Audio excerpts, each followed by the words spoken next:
hasn't heard of those infamous three numbers, 666? They have been embedded in popular culture ever since The Omen was released back in the 70s. In the movie, the story was told of a boy born under questionable circumstances that bore 3 sixes on his head. Upon further investigation, his father discovered that he was really a demon whose intentions were the destruction of humanity. But how much truth is there to that story? In the movie, there were several Bible passages from the book of Revelation that were quoted regarding those 3 numbers. Was that accurate, or was that Hollywood?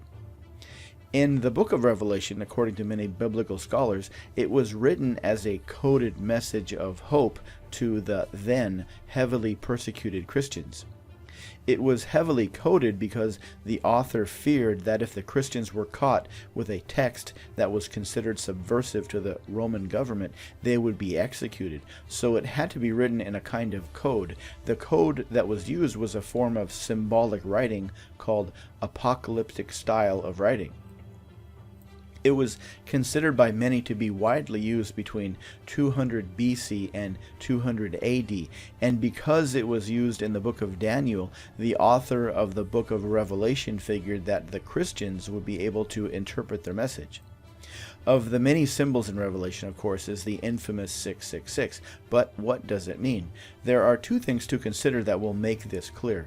The first is that degree adverbs were seldom used in the original language. Degree adverbs are words like very or completely. Usually, if they wanted to say something was very big, for example, they wouldn't use the word very. They would simply repeat the adjective 3 times. They would just say big, big, big. If you've ever been to a Catholic Mass, this method is still used today when Catholics sing Holy, Holy, Holy Lord. The second is that the number 7 represents perfection or completeness in biblical numerical symbology. So 6, therefore, is less than perfect or imperfect. And when you want to say something is very imperfect using biblical numerical symbology, that of course translates into imperfect, imperfect, imperfect, or 666.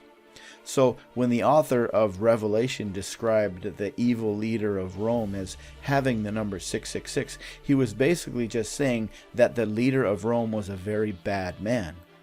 Of course, there are many different interpretations, but based on the actual evidence and some simple logic, this seems to be the most accurate view. For more information on meaning and how to change it to your benefit, please visit mindpersuasion.com.